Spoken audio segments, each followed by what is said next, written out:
Good evening. Welcome to the William G. McGowan Theater for tonight's screening and discussion of the 1971 film, The People and the Police. I'm Jim Gardner, Executive for Legislative Archives, Presidential Libraries, and Museum Services. And I'm here at the Archives, and I'm pleased to be able to welcome you on behalf of David Ferriero, the Archivist of the United States. I want to extend a special welcome to those of you who are watching live on our YouTube channel. Tonight, the past and present combine as we examine the important and timely topic of police-community relations. Following our film, we will welcome to the stage our distinguished panel, NBC4 reporter Tom Sherwood, civil rights veteran Frank Smith Jr., DC community activist Susan Meehan, and interim Metropolitan Police Chief Peter Newsham. But before we begin the program, before we start the film, I'd like to tell you about two upcoming programs that will take place here in the McGowan Theater. On Tuesday, September 13 at noon, we will welcome author Larry Tye as he discusses his latest book, Bobby Kennedy, The Making of a Liberal Icon, in which he explores RFK's extraordinary transformation from cold warrior to fiery leftist. Book signing follows that program. And then on Thursday of the same week, September 15th at 7 p.m., we will present the 10th annual State of the Constitution discussion in partnership with the Robert H. Smith Center for the Constitution at James Madison's Montpelier. This year's focus is the future of policymaking under our current constitutional system and against the backdrop of national elections. To learn more about these and all our other public programs and exhibits, consult our monthly calendar of events in print or online at archives.gov. There are copies in the lobby as you leave tonight, along with the sign-up sheet so you can receive it by regular mail or email. You'll also find brochures about either National Archives, about other National Archives programs and activities. Another way to get more involved with the National Archives is to become a member of the National Archives Foundation. The foundation supports the work of the agency, especially the education and outreach programs such as tonight's. Pick up your application for membership in the lobby or become a member online at archivesfoundation.org. So, in the aftermath of the 1968 assassination of Dr. Martin Luther King Jr. and the ensuing riots in Washington, D.C., the Office of Economic Opportunity created the Pilot District Project, established in the 3rd District, to foster the development of community programs and improve the shattered relationship between the city's citizens and its police force. As part of that ambitious project, the government agency contracted with Guggenheim Productions to produce a documentary and a series of training films that could be used when they rolled the program out to other cities around the country. What we're about to see is that documentary, CG 8225, The People and the Police, completed in 1971. Although the Office of Economic Opportunity spent nearly $200,000 for this film and the training films, and in 1971 that was a more significant sum than it is today, they were dissatisfied with the results, and the films were never released to the public. However, the surviving film, which has undergone a new high-definition transfer by film preservation specialists here at the National Archives, this film serves not only as a record of the Washington, D.C. community and the turmoil it was experiencing in the late 1960s, but also serves as a springboard for tonight's conversation.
Say the residents that actually live in the precinct are law-abiding. The everyday average working man, the respectable people, we have no problems at all. The only time they don't like you is when you catch them doing something they're not supposed to be doing. And all the time I've been here, I've never really had any problems with the community itself.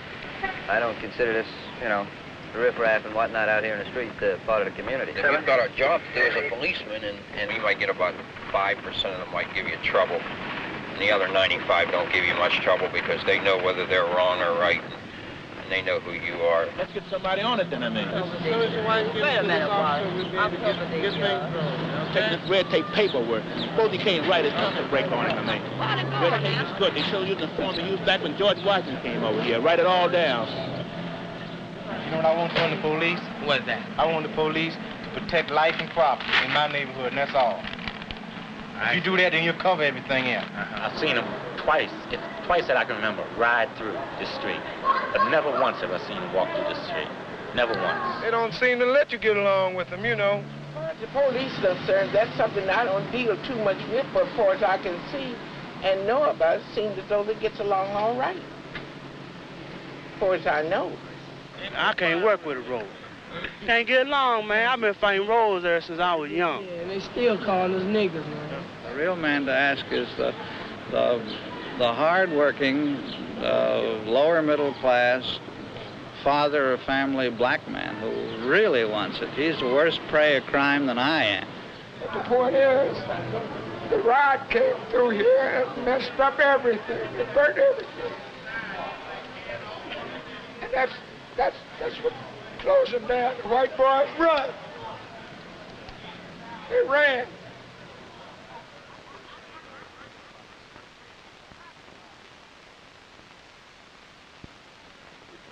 All those in favor, raise their hand.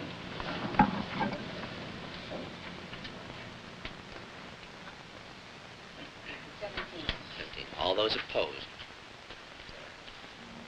5. All right, the motion is carried. We'll proceed with the election of your chairman and vice chairman. First of all, I would hope that the chairman and vice chairman would work closely with the staff in doing such things as reviewing previous meetings, minutes of previous meetings, of perhaps developing an agenda according to what the chairman wishes. Well, it's still open for nominations, Chairman. Are there any additional nominations for chairman? Nobody's got their hand up. Can we stick to our main job first, and that is getting the precinct selected? Can we give each person who is on this committee credit for being a fair-minded citizen? If we're going to sit up and anticipate everything that can go wrong, it will never get off of the ground. It says the committee will have complete freedom in determining the criteria by which the site for the pilot program is to be chosen.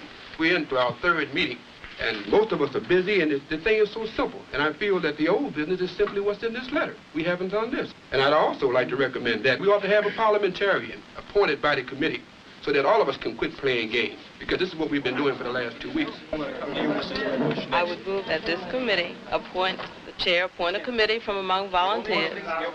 You know, it'd be help if the chair got a little chance. Out of order when you haven't heard it. We got a motion and an amendment on the floor. Hey. So we've got... I suggest that we make much better meetings if the chair didn't participate too much. We need a chair. You know, I've listened to discourteous people long enough in this meeting. Make a poor chairman. What's all right? I understand it. The chairman should not talk as much as you. Man, I don't dig it at all. You know, for people to believe in orderly procedures, it's a very peculiar thing to jump up in the meeting and start yelling. Marion? Everybody and his mother knows that the police is the #1 problem in America. And if you all don't want to deal with that, that's your problem. But at least let me have a say-so in whether or not it's the kind of thing I want. And I don't think a lot of us understand that. Maybe we're happy that the mayor asked us to come here. I'm not. You know, no big thing for me. I've been on more important committees than this. So I'm saying that my issue is how do you get the committee to use its power? Now, I'm not concerned about what happens to Marion Barry, because when I go out here, more than likely, I can deal with the police, more than likely. But I'm talking about what do we do for the 600,000 black people out here who do have a problem with the police. I move that the secretary call the roll and let each person at this point state whether or not he can carry out the charges of this letter as he was appointed by the mayor. You have the motion, Mr. Chairman. All you're supposed to do is put it on the floor. It'd be nice if I could do something if we could understand it. Well, I understand what Mr. Baldwin's motion is. You have the motion, Mr. Chairman. All you're supposed to do is put it on the floor. I think this motion was covered in the first meeting. We all voted at the first meeting to carry out what it was we were called here for. So I don't see any point in having another roll call. I have a motion now, Mr. Chairman, on the floor. Second the motion.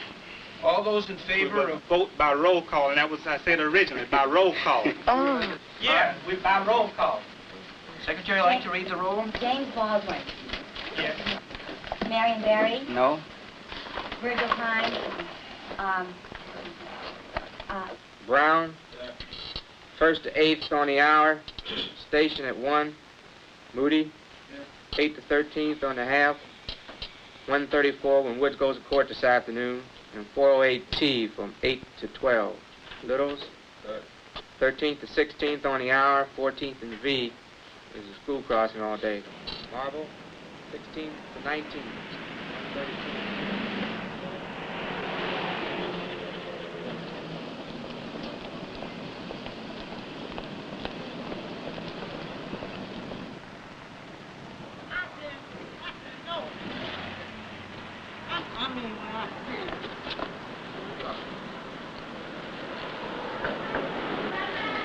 I mean, no, Tank. Don't walk up on me, bro. I mean, no. Now, then stop. I mean, no. Yeah, I mean, don't hit him, James. Don't hit him, man.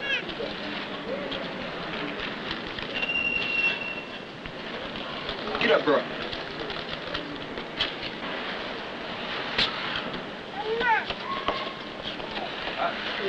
Get up, boy. Damn. What's wrong with him? Go, boy.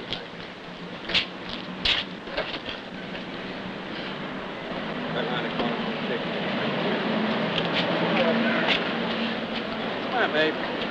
Come on, walk around the thing. Try to come here and take, bro. Go with him, man. Bro. Come on. drunk? The Travis way.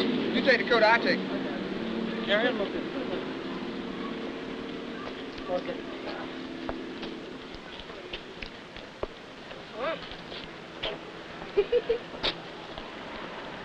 How did you get drunk?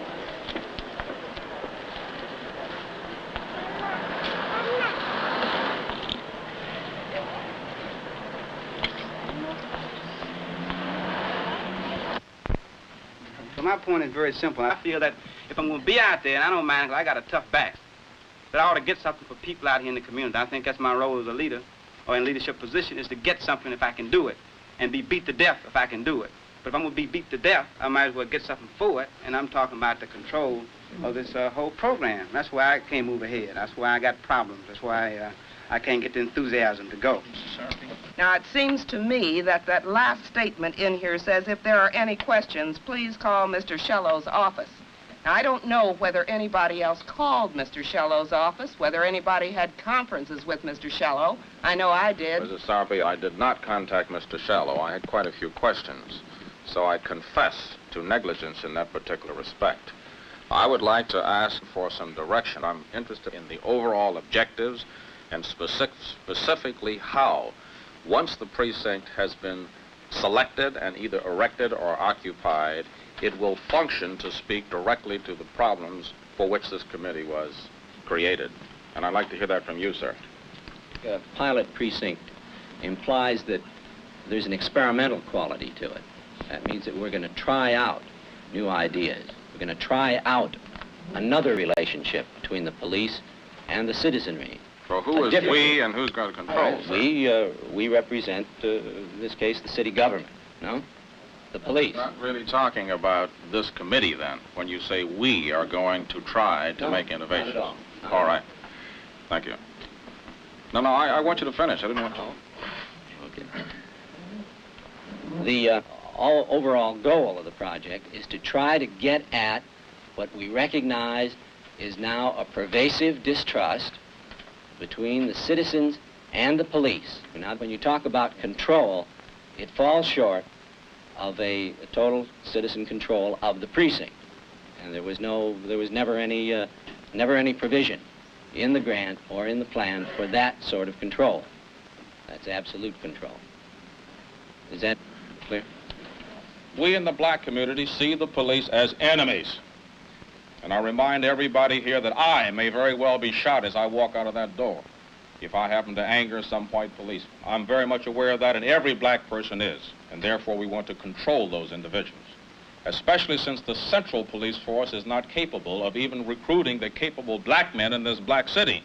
It has to go out to places like Odd, West Virginia, and find individuals who have very questionable backgrounds. I, Charles Cassell, can no longer serve on a committee which cannot possibly make changes if it functions only in an advisory capacity. I see a constant recurrence of the conflict between the police and the community until the community finally has some measure of control over the police. That means to make decisions. We are sitting here today trying to select the area, and it was not going as long as we keep having this stuff. Look at this stuff. And you can have with your meeting, you select your precinct, but whatever precinct that you put it in, Marshall Brown will put every heart, every drop of blood, every energy that I have from now on to organize against this goddamn thing. And you go ahead and do what you're going to have to do. So I'll leave and you get your people. Yes, sir. Oh, I don't think this is right. To come here and have people to want to, petty politics, that's what it is, petty politics, as small as they can get. You know, because some people come in here within their minds to cause confusion what is happening here. I come here away from my people to try to do something that's going to help the city and the kids and everything else, and y'all people sit up here to play games. You know, when you get straightened out, Mr. Secretary, I'm not saying I'm resigning, but if they get any kind of understanding, right, send me a letter, postcard or something so I can come back here and we can get together on this thing, please. And to sample these wishes, tonight hearings are being held in 3 of the precincts. Can we get a truthful vote for number 13 precinct out of this audience? It's not anybody who lives in this precinct that's black and that's court-held from the police department wants this program. Now, we select who works in the neighborhood, and if he lives in the neighborhood, and if he's black, it's very unlikely he's going to be coming down on his brother. Regardless of how we vote, we are the people of yesterday. You can't buy the youth anymore. But why is all of these black community got this pilot program? We're tired of being guinea pigs. Think about the pilot police. White folks is conning again. When your name is called, you give the precinct of your choice. Mr. Edward Brooks. Precinct 2. Mr. Virgil Crimes. 14. 14. Monsignor Gingras. Number 13. Mr. Theodore Higgins. Number 13. Number 13. Mrs. Elizabeth Sarpy. Number 2. Mr. John Zoyak. Mr. Chairman, Federation of Citizens Association instructed me to vote for no precinct. It is opposed to the concept of the model precinct. All right. The results of that ballot was number 13 has 14, number 14 has 11, and number 2 has 6. Yeah, I'm wondering whether we should not close with a prayer rather than open with a prayer today. This is what citizen participation is, and it may be a long process, but I have faith that in the long run it's a sound one. I think that the wisdom of your choice will be borne out, and we'll try the best we can to do as good a job as we can in 13 as in any of the other precincts. I'm over here. Any other business anybody would like to bring up? Not in the meeting stand adjourned.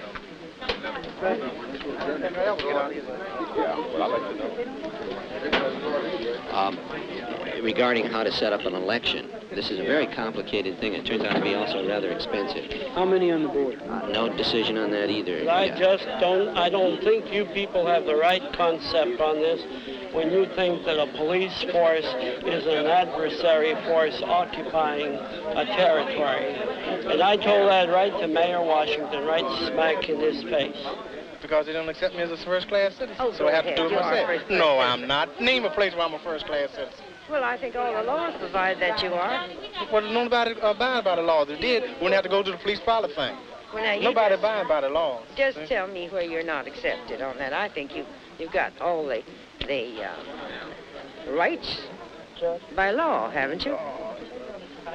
And so the group is so agreed, and this is your program, and Where you get paid. since everybody signed so they could be paid, gentlemen, shall we begin to talk to the issues that have most importance to you, and feel free to talk. We're going to get a lot of training in the next year and a half. As it stands right now, we're supposed to be finding out what the problems of the citizen on the street are and how we should better react to them. How about them finding out about what our problems are, too? I made a suggestion, which was, in order to reach these people, is to have them here. The leaders, the Gaston Neals, the Rap Browns, the Marion Barrys, they're heard more than the decent citizens, because decent citizens go to work in the morning, they come home at night, and they're home, and that's it. They go out. The only time they're heard from is when they go down to the store and get robbed.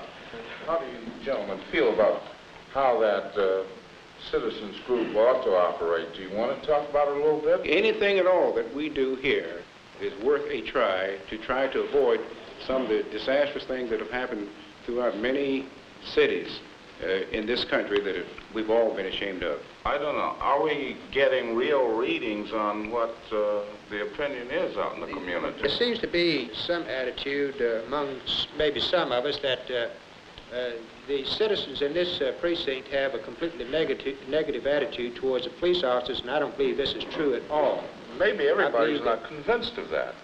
It's still not going to appease the militants down there that are causing so much of the problem to begin with. So whatever we do here is not going to help the situation down there at all. It's got to be the people down there. May I have your attention, please? Why, number 13, selected as a pilot precinct when it was under strong protest. They voted that the 13th precinct should get the project. Who is they? Who is they? This project is an experiment. This is your opportunity, beginning opportunity, the citizens of the 13th precinct, from one end to the other, top to bottom, to have a say in police policy in your precinct. I stay right here.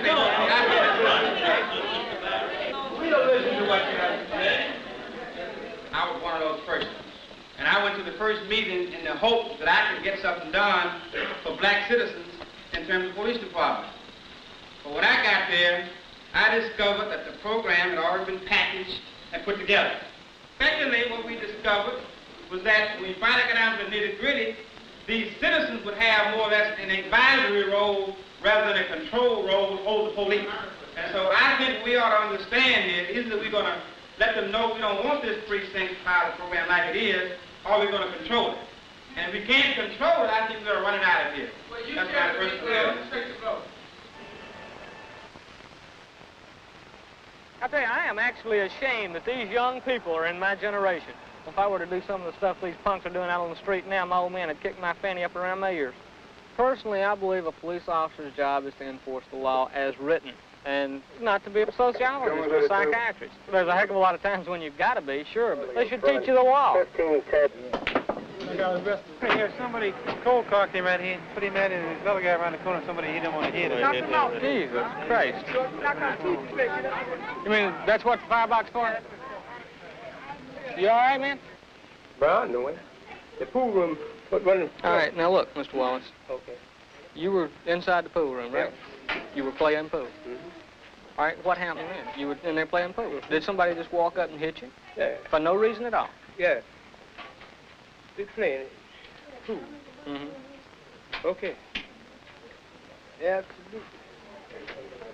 You're going to do this, you're going to do this. Bam-a-lam, bam-a-lam. Well, what were you arguing about? I don't know. You don't know? Yeah. You bound to know why he hit you. Well, he didn't hit me. Well, all right, I know he didn't hit you. But now you were standing there arguing with somebody. You say you don't know who he is, you don't know who he looked like, you don't know anything. He just hit you. Why? I think I'm running out on him too far. For what? I don't know why. You know, we're sociable fellows. What happened? Okay, Mr. Wallace, look. Come. Oh, you can come with me. Going in there with her right now. What can you do like this? People fail to understand that it's the times that we are living in now because of the decisions of the Supreme Court, and then of course all these here, these here minority groups rebelling, and majority of the people are frustrated to some degree. Policeman goes down the street and tries to make an arrest. Well, there's 15 people that are ready to jump on him. In the situation at 14th and Euclid, that Mrs. Haskins had already backed me down the steps and back out onto the sidewalk and into the street. And all this time I hadn't drawn my service revolver, and I would ask people along the side of the street, will you help me? Will you help me? And nobody would help. They were all sitting there, they were clapping and laughing. And, you know, get him, and all this. And then after I did draw my service revolver, I still kept asking, will you help me? Will you help me? And no, they'd sit there and clap and they'll laugh. And the first shot, I shot the woman in the leg. The first shot hit her. That should have stopped her. No, it didn't. I kept going, and then finally I fell, and it hit my arm, and I shot her in the stomach then. But if they had helped when I asked them to, anyone, everything could have been avoided, because had someone helped, I would never have drawn the service revolver. None of the people actually stepped in and said, look, Mrs. Haskins, this is an officer, lay down your knife and behave yourself. Nobody ever did that. In that same situation, I can guarantee you one thing. If it ever happens again, I won't wait till I bust my arm before I shoot. It would do no good for those of us who oppose the project in one form or another to come and just talk to ourselves. So we invited Mr. Shallow, Mr. Morgan over for you citizens who live in this community to express yourselves the way you feel it. And I just sort of point to people and ask for comment. What confuses me is that how in the hell can you do in 1 or 2 days what the FBI Academy, the Secret Service, and all of this morass of travail that the Metropolitan Police go through for their training? How can you act as a panacea when they have failed? Now, both of you can wrestle with that, and I'm going to yield the floor to my brothers and sisters. In the training program, we will offer 300 hours of training. This project intends to do something that has not been done in any city in the United States. In other words, the 13th Precinct police officers are already in this program, in training, in orientation, and being paid from the grant? That's right. Who is orienting them? Well, the staff is telling them about the project at the beginning. Incidentally, neither Dr. Raymer nor myself have ever been police officers. I believe your background, though, is in urban psychology or dealing with police problems in the so-called ghetto. No, I'm not a specialist on ghetto problems, so-called ghetto. I don't know what a ghetto is, but I'm not a specialist. Were you not influential in working with the presidential committee on crime and inner city? I was third in charge of the Kerner Commission. That's the riot commission. Oh, where did that take place? In the suburbia, Mr. Shello? No, that did not. Have you read the Kerner Commission report? The first thing he should have did, as he speak about the criteria, that's what you got to do. Go down and get the soul people, the people who knows what it's like or what these people's frustration is. Believe me, brother, you have directed wrong.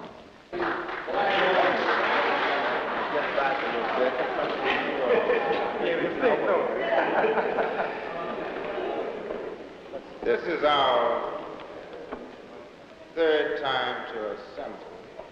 I'm saying to these messengers, if the leprechaun had the taste of watermelon in his mouth, he would not be wanting to sell us a political package loaded with subterfuge, but perhaps suggest a design and installation of a circle at 14th and U, the bronze statue of Martin Luther King looking south. Thank you.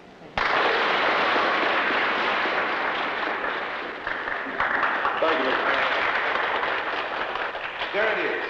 Deal with it. Thank you. I'm speaking for a whole lot of people in this community who have supported me in our efforts to sabotage or stop the model precinct project. You asked, number one, that someone be placed in charge of Dr. Shallow. Is that correct? You asked that the police training be stopped. Is that correct? Right. It has stopped. Yes, sir. Is that correct? Yes, sir. Now, all right, now, I mean, where do we go from here? There's no police training going on. There's no police training going on. What? The fact is, we are at war against the model precinct project, which means I violated every statute of war by taking your propaganda and giving it out to the community. And still they reject it. Now what else you want me to do? That's why we gave it to you. But we're saying let them reject it by a popular ballot. It will not work. Give the people the right to speak themselves. That's all we... We're trying to tell you we're on the same side. I frankly think that if you guys hadn't prevented us from getting an election, we'd have a board in existence right now. But unfortunately, we didn't have a board. Unfortunately, we've been sort of bogged down for the last month. Mr. Barry's office, may I help you? We're not going to pay federal excise tax, right? Well, to get it back. I don't think we are. Get it back being a government agency. Yeah. Is Mrs. Harris in? This is Marion. Who's this? Is she coming in today? Is Walter Washington in? Because of constant struggling and agitation, on February 19th, the election of a rubber stamp board was stopped by citizens. We brought the government to agree that the elected citizen board will have complete control over the budget and spending of monies for all programs relating to the community aspects of the project. The citizen board will have complete control over the hiring and operations of staff employed to work with the project, except as may otherwise be delegated by the board to other persons. At that point, an election process will be set up that will in the next 4 to 6 weeks have elected neighborhood board. As I said earlier, this is a people's victory, a victory for community control. Now, as to our specific plans. In this letter to the mayor of April 24th, the 5 demands, is this really another project? Are we talking about another project? Does it depart that much from the conditions that were set down in the grant itself? We don't know really what is meant by them. Control over the staff, the hiring, and I assume the firing of the staff as well. What do we got? Get rid of one of us, we have the right of appeal right on up into the courts. Do you feel that if we met these demands, that they would come up again with further demands? That's a good point. Those demands aren't substantially different from the kind of citizen input that should be in the police department from the very outset. Time through this project for a complete push on citizens' control. I don't think this is the proper vehicle. That's a sort of a political reality, if you will. Well, that's why timing is so important. Yeah. That's why timing need be considered with what we're doing here. This meeting was called to discuss the procedures for the election of the board. You know, I served many months to try to get a better model precinct, meaning one that is more relevant to the black community. If these people are set up to do this thing for the black community, then why are they challenged before they get the job done? Who are these people that are elected to this board, and I want to see them right now if they're here? Where are they at? I want all of them to stand up. I want to move this agenda, Madam Chairman. I want my answer. I am not going to run over anybody, Mr. Jones. This man has the floor. Ladies and gentlemen, I think we can all be ladies and gentlemen. And I hope we can have citizens' participation without having to use profane and vulgar language. You're going to deal with it. You're dealing with it.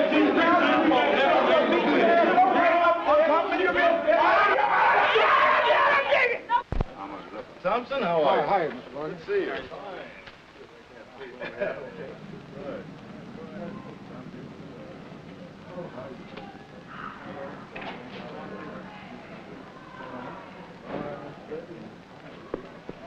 Oh, Monsignor.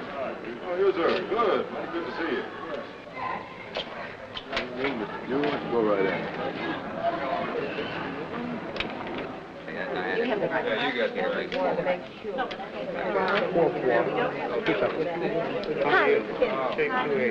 Hello. Fine. Take that too, and you didn't get in it. No, I don't understand that. The young man is with the card right there. Where? He's just come in. Young man. Well, I know we close this store. All right. Mr. Berry may be permitted as an individual. Okay? It's 2:30. Okay. That's plenty of time. Okay. Ask Mr. Berry to come in. Ask Mr. Berry to come in. Go right in. How you doing? Fine, how are you? Number one, this project is supposed to be for the citizens of the 3rd District. Now, I think it's unfair for Mr. Duncan and Mr. Shallow to select the people to come here. I know at least 10 or 15 organizations and people who have not gotten an invitation to come here. I think that's unfair. This is by invitation only. I don't have a copy. Mr. Rollock, Sarge. Excuse me. Yeah, all right. Mr. Rollock. Let the man back. Stop fucking with him. If you look, don't you look with your hands? Hey, hold it. Get back. But we don't That's want the kind of meeting you got going on in here. And you folks are supposed to be protecting the citizens. You ain't doing shit. We can conduct our own meeting in the 3rd District. And I live in the 3rd District. I live in the 3rd District. See, you dig it? I work in the 3rd District, dig it?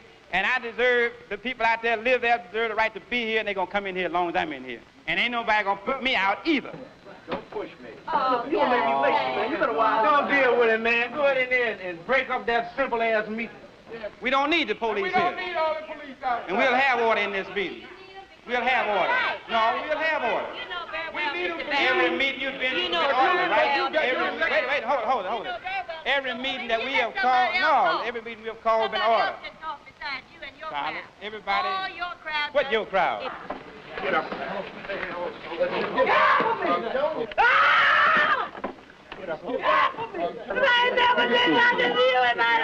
The issue is whether people outside can come in. The issue is whether people outside can come in. Order. So what? To order. Bang again. It is order. We want the people outside, inside. That's all. No, I'm going to stay in here where I was It is not permitted. fair to let a crowd out, because they're all a crowd from one organization, to pack the meeting. The problem is predominantly one of protection. Will you be quiet? I listen to you. It's one of protection for people and one of services. Right. Can I talk? Miss we listen to you. Meeting now adjourned. Yeah, they're putting everybody out. See that what they're doing? They're putting everybody out right here. See that? Let's go down to the Y, everybody, and have a meeting. The meeting's over. Sergeant. The meeting's over, I said. Go ahead and Touch me arrested. You're not going to walk. Don't walk through me. I'm not moving around that way. Go on, do it back. I don't think you're strong as I am. And I believe that. I'm tired. I believe it from my heart. I ain't gonna harm you if you don't harm me. I ain't gonna touch you if you don't touch me. Believe that, brother. North Shoreline. Sergeant Ingram on 2633. 10-4. Right. How bad is it? Whip that shit off.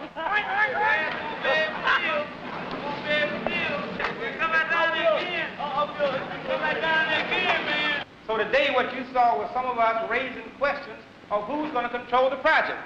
We told Robert Shallow and Charlie Duncan that they couldn't on their own come into our community and do what they wanted to do.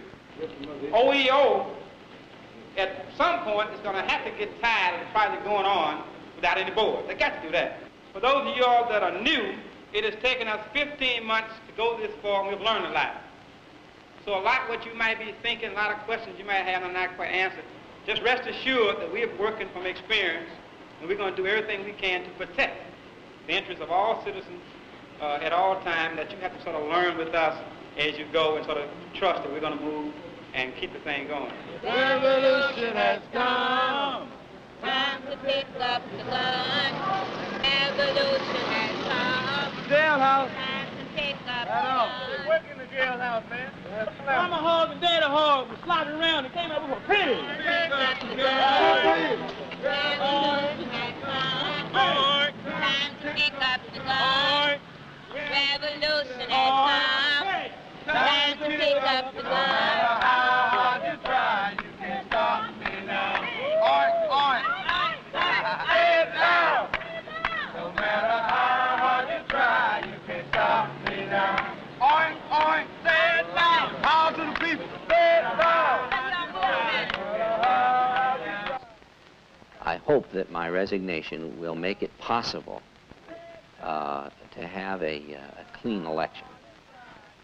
I'm a white man, and I've learned through my upbringing to have derogatory attitudes about blacks, and it's in me.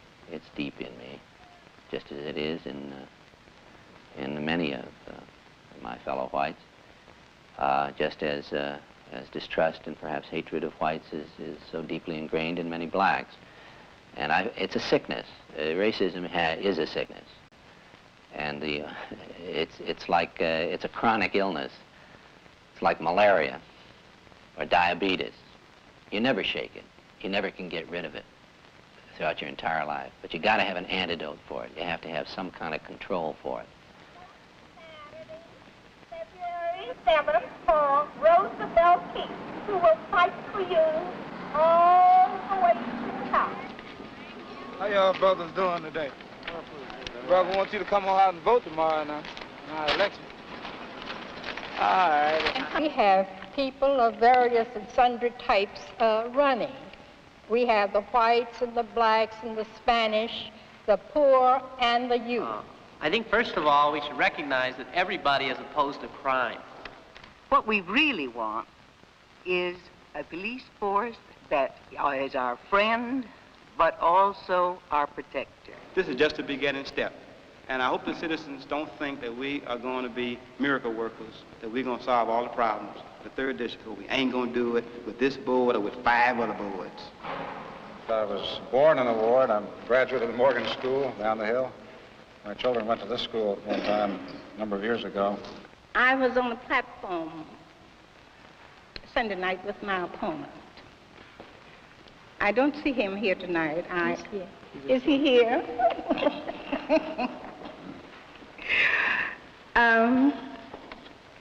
Well.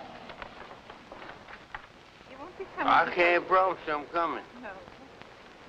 Because I have to go to take my wife to work. And these are the things we are trying to get rid of. Hate, anger, crime. Congratulations. Thank you, sir. Thank you, sir. Would you like to let me explain to you about the project, or maybe some other time? Okay, thank you. I want to serve. I like this community. Thank you.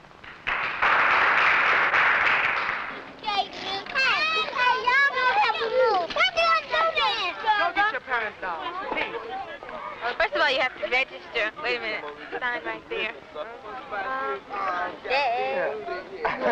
Then I hear Roosevelt sing Paul. No, Roosevelt. That's right. I think this is tremendously exciting. Which way do we go? Thank you. Okay. We haven't approved. What do you mean, like identification? Yes, sir. Yes, sir. This is quiet. I know. Yeah, I'm supposed to have one of my pants, but I'm tired. My pants, what I brought in my pants with me. All right. Let me know if I can help you. You have to use it. Where's the ballot box? Ballot box here. I'll take it. Okay, thank you very much. The ballots are those that are printed on the ballot. I tore that one myself. Counting in Ward 3. We're not counting Ward 3 at the moment. After we get these lined up, we'll get rid of the tally sheet. 2, 23, 24, 25, 26. Have that are completed. Send those out of the way. Law. Barry.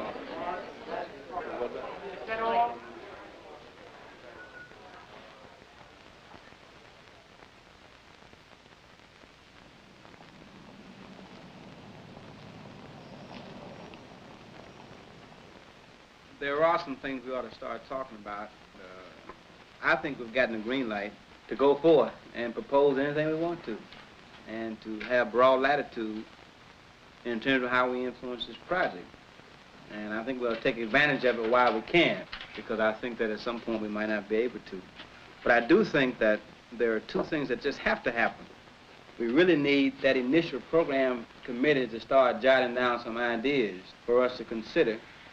And we desperately need on this Saturday to meet and adopt a structure of some kind so we can start moving.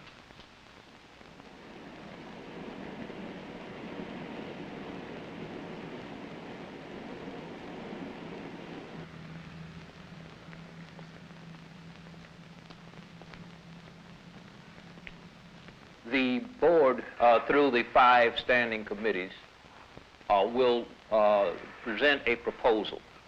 You have your Public Relations Committee, you have your Police Procedures Committee, your Police Training Committee, your Community Involvement Committee, your Community Actions Committee, and your Personnel Committee. If the board accepts it, then the proposal, along with the proposed budget and the number of persons that will be needed, if necessary, to institute the project, goes to OEO. And we do have enough money budgeted to go into it. We then begin operation on it. Now, whether this will mean all of these programs or just some of them, again, only time will tell. Officers, I've been assigned to Scout 94 for this evening, 4 to midnight shift. May I have your last name and badge number, please? P. Lindsay, 3761. J. Valena, badge number is 2218. Got 90, check for signal 9, 1405 Gerard, Northwest, 1619.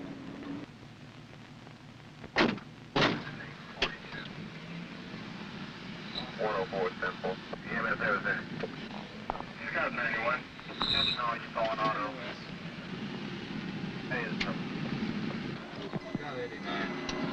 So why don't you pull over and let her get off? And what did you do? I pull right on, I'll come right on. Block. She live right here. You got a ticket for not having your headgear on. So if you want to ride anybody, you better buy yourself another helmet. How much it cost? I have no idea. You have to go to the station. The Citizens Board determined that one of the things they needed to do is to recruit more local people into the police departments. The 3rd district is that over 70% black, but yet the white applicants you have up from the fields of North Carolina and whatnot. The whole aim of it again is to get more inner city young men into this police department and change its complexion perhaps as well as its way of operating. That may take years, but at least we're making a start. So, here I am. If I want a good life, I should want a wife and children, and that's a real good reason for becoming a policeman. Wow.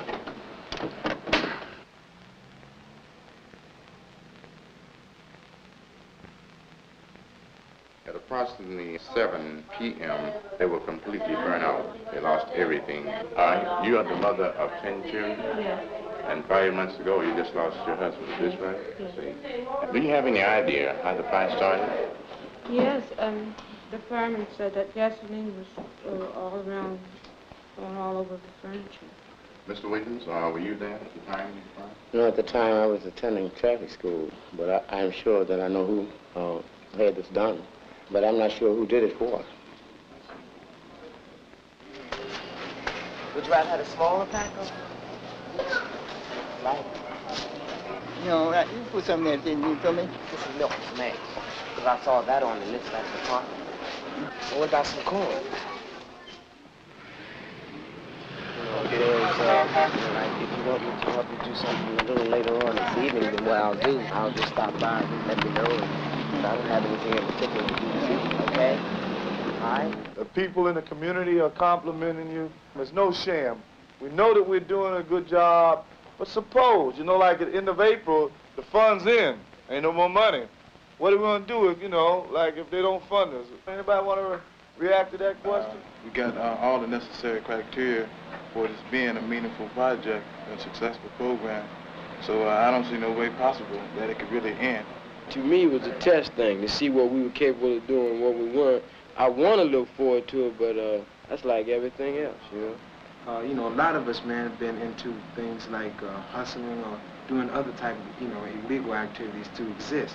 And this job right here is taking us away from that, where we don't have to go through them type of change, you know. So I think if they took this program away, they could also be putting crimes back in the streets. So I think the program, you know, somebody owes us that much, you know, to refine the program. Well, everybody likes to pat themselves on the back, but I really think we're together, man.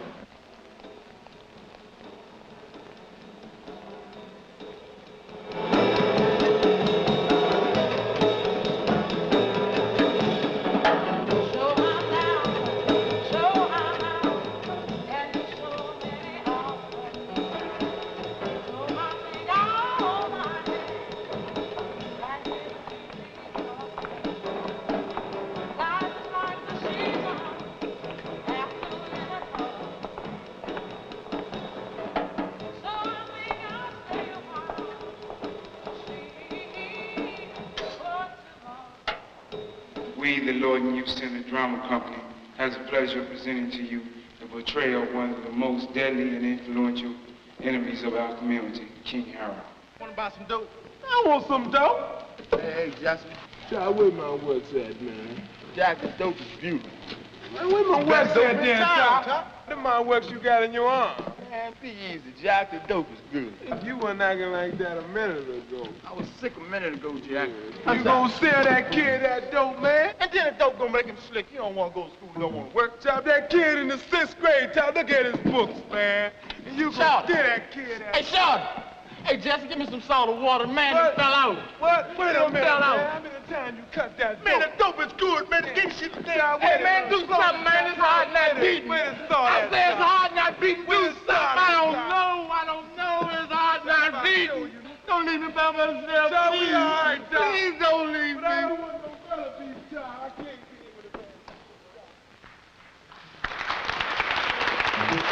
be Miss Andrea Jones has been promoted from a GS3 to a 4. Grace Below has been reassigned as administrative aide to the staff. Leon Zayos to the citizen board, which is us. All right. Any more questions? I'm not on the board. I'm not on any of these committees. This is about the upteenth meeting I've been to, and I've noticed that all of these meetings are taken up by bureaucratic procedures and Robert's Rules of Order. And I noticed another thing. It seems like the black people here are scared to say anything. I don't know that one Robert's Rules of Order, one board meeting has ever stopped a policeman's bullet or a policeman's club from beating the hell out of a black person. Nothing is going to take place until black people get up off their ass in these meetings and begin to ask some relevant questions about this operation. All this jive and lying is only going to lead to frustrations in the damn street, and you can't keep on this line and what you can see, all this jive. Ain't nobody doing the jive. Just one moment. I promised that every meeting that I'm speaking, and I can speak. Every meeting.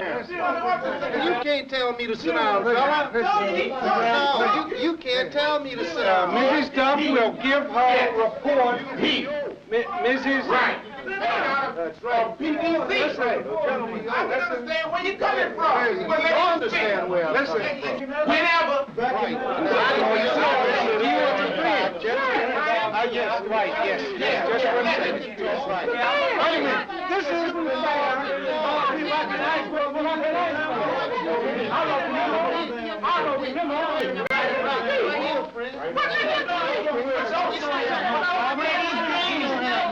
We wish to welcome you on behalf of the Pilot District Board to our fourth in a series of meetings involving business in the 3rd District.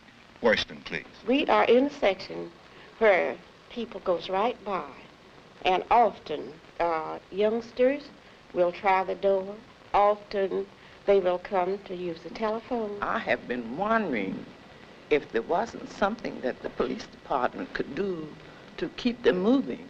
Why not say, I don't care to be interviewed, but there are a number of men hanging in front of such a place, and they're obstructing business.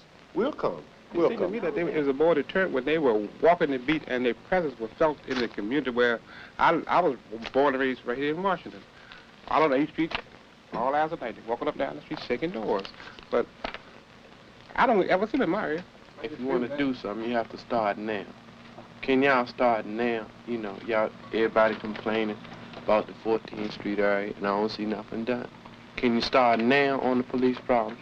We're like quasi-soldiers. We obey orders. We're told what to do when we do it. As we say, when to start to move on the race problem, to start to move on the drug problem. With intelligence, whether you're talking about drug traffic or drug addicts. This was set up in the courts and through the district government. The police obey orders. If they come up with a thing that said, police will, when picking up a narcotic user, it was committed no other crime, and we take them down there. I don't agree with that thing that it has to start from the top. But it can start with 1 or 2 and 3 individuals. It's true that that you feel that the police also would welcome these things if they knew that they were available. It's a two-way street. If they knew what they were available. Yeah. I appreciate the fact that you're here and our having been here, that the police are here, and that we're not in a confrontation, but it's something where we're all learning. I learned from what you've had to say here, and I hope that somehow... We have to. Thanks so much for coming. Thank you. I'm good. Very good. Very good. Top of my son. Anytime we can get together again, you know, many other things, you know, so we get Glad to have you all, son. What would have been the best input to the community? Now, this is what was done, and this is the policy that's used. Any vacancy that occurs, we search from within, we try to find a person from within, we stretch it insofar as is humanly possible to put that person in that position. You got to have a staff to work with, and right now your staff are going in different directions. I like to hear from some other board members. They think they can run this program without a staff. You don't have a staff. It seems to me that we're just repeating because you weren't here. You're repeating something that we've spent a lot of time on. I know every meeting you spend a lot of time.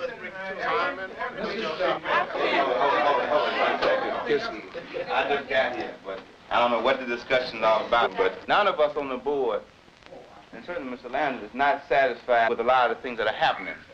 I'm sure that Mr. Landers will sit down with anybody to discuss ways of improving. But see, unless you do that, it seems to me you're being unfair to the community, and you're being unfair to those who have sat down and tried.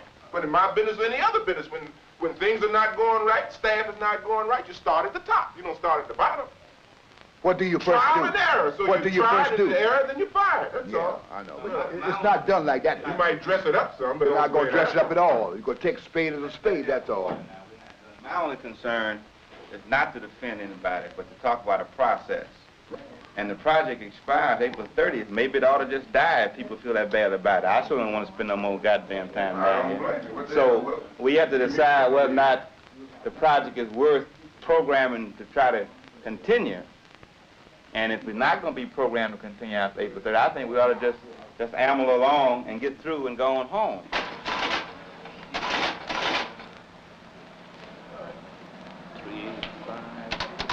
Herb? I added that difference to this and came up with this. What is this figure here? That'll be our total. 268, 268. Check it on your tape. All righty. Don't forget the 10 cents. Uh-oh. So now, this should come to the total of those three. But, so we have to add on to here what's left off. This what is left? Wrong. This is wrong as it stands now, This yes. is wrong figure-wise. Here this came to the board, for the board to make a recommendation to the mayor to submit this to OEO. Is that true or false? That is true. Then I'm saying that here the staff work in this thing is done by a bunch of chumps. Don't we have any ad machines in here? Or we need to bring one out here right now, because we're going to need that. There's some serious problems involved in this program. You defeat it before you start, just on your math alone. I was asked for a figure, and I had the figures available. Were you authorized to give this figure I for am me? director of this project, yes. But you're not in charge of this I project am per in se. charge of this project. I thought the board members were in The charge. board sets policy. I am in charge of the administrative operations of this project. When the board tells me what it wants to do, I carry it out. Hey, This is now, my job. right there. Carry it out. Right there, A the board part tells of you it- what to A part do. of it is the budget. Right there, And back I can up. out-talk you, so don't Back cry. up, hey, back up. The board tells you what to do. The board tells me Right. what. Okay, now that's all I want to hear. That's all I want to hear. This will elucidate it. May I ask you, Mr. Landis, has this particular program, the $2 million program, been discussed with the mayor? No, sir. We've got It's no... being discussed now. So you took it on your own to recommend a budget to the mayor? I did not submit a budget, a figure, Mr. Murphy. We can both play those games in words. I wasn't here, Mr. Murphy. You were. You were a part of it. Goddamn, don't tell me I was a part of any damn preparation of submitting some board for less the amount that we received initially and double the damn amount. This is the failure of most businesses coming from a business position. How are we going to do anything undercapitalized? How can we function here? This is what happened. According to the mayor, I can't look. I know what you want to bet. If you don't know what you're talking about, sit down and don't be talking to me in front of these people about it. Talk to the mayor. And the man knows it now. And if he said he didn't know anything about it when you mentioned it to him, the man knows it now. What's wrong? We ain't never said this to you. Right damn project, running the damn prayer. You have had people smile in your face and tell you that they were with you, they turn right around and put you in the back. And these are the board members. You're an educated man, honey. You got to know how you're supposed to do that. You don't have to stoop to that. Don't make yourself comfortable. You don't have to stoop to that. Don't stoop. You're a professional man. Hold up your dignity. You can do it. Retain your cool. Retain your cool. You're a dedicated man. You've done a good job. Retain your cool. You never can tell what will happen between now and Thursday. You know, that's a week away. You've had very poor liaison. I agree with you. It's got to reach a point that whether I remain there as director or go, or whether anyone else comes, there's got to be a understanding as to what the board can do, what the director should do, where they cleave and where they come together. Your parliamentary procedure is very lax. That Donnybrook at the last Thursday night meeting was ridiculous. It was disrespectful. The mayor's whole philosophy is that he does not want any controversy. He wants to keep things down. And if it means bearing the whole brunt of it up there, this is what he wants me to do. All you're asking is for a person to come in and work with him and explain something. Even the mayor should be able to understand that. The mayor doesn't like to disturb the waters unless they completely engulf him. You know that. Cool.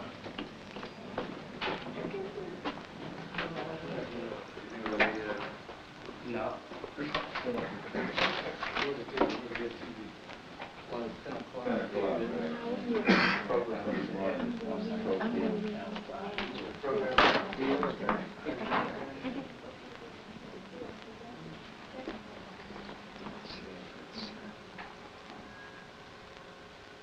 Well, it's 8:30, half hour late, so I'll call the meeting to order. And Mrs. Duff, our chaplain, will you give the prayer, please? I'm going to give us this more knowledge, more wisdom, more understanding, so we will be able to deal with the issues that confront us in making this project a success. Amen. If I remember correctly, we were told to come. That's our project.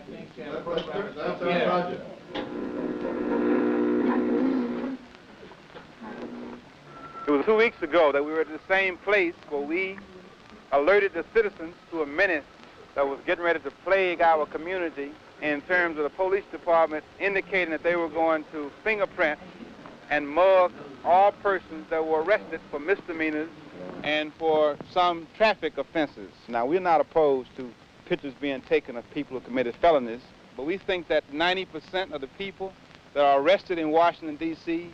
are black people. Hey, man, why don't you go back and try that again? Y'all, good job, man.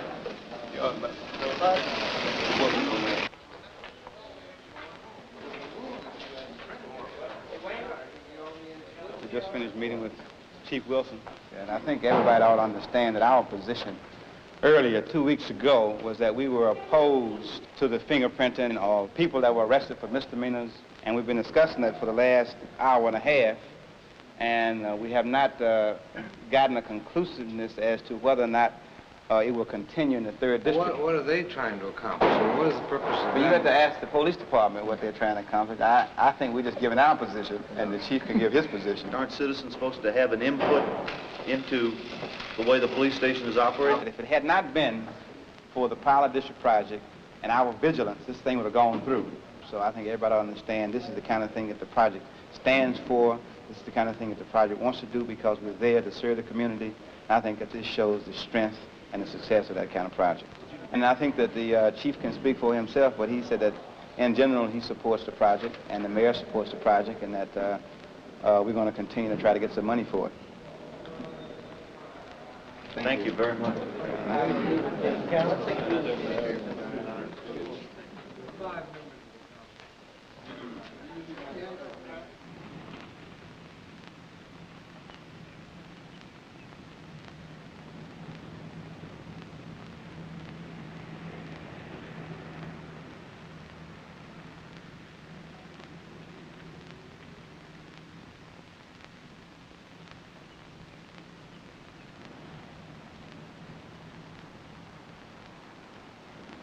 Be hitting people in the head. Isn't that something? Blood in our hallway.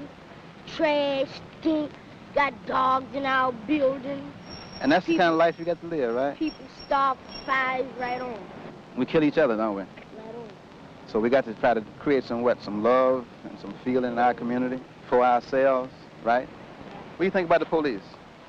There ain't nothing but pigs, man. Like, when I was going up look for my father, man, like, they picked me up just because I wasn't in school and shit like that. So I said, man, what y'all gonna do with me? Mm-hmm. He said, I'm gonna take you to the pig pen. I said, no, you ain't. You gonna take me to my aunt, buddy. So he said, all right. So I said, man, y'all ain't nothing but pigs. Y'all know that? Mm-hmm. I told them right to their face. Then they come up here.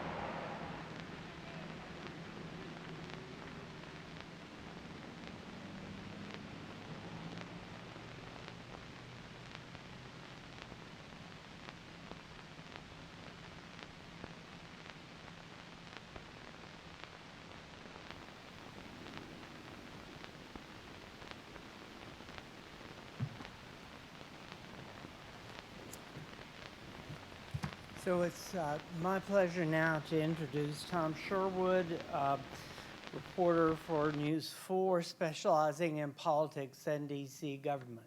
Tom?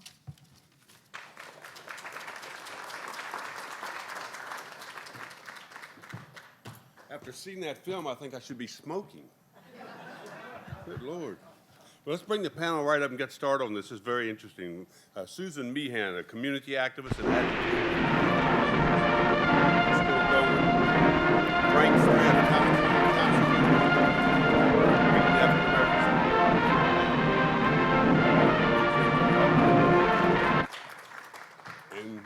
interim, I don't like the word interim, but the D.C. Police Chief, Peter Newsham.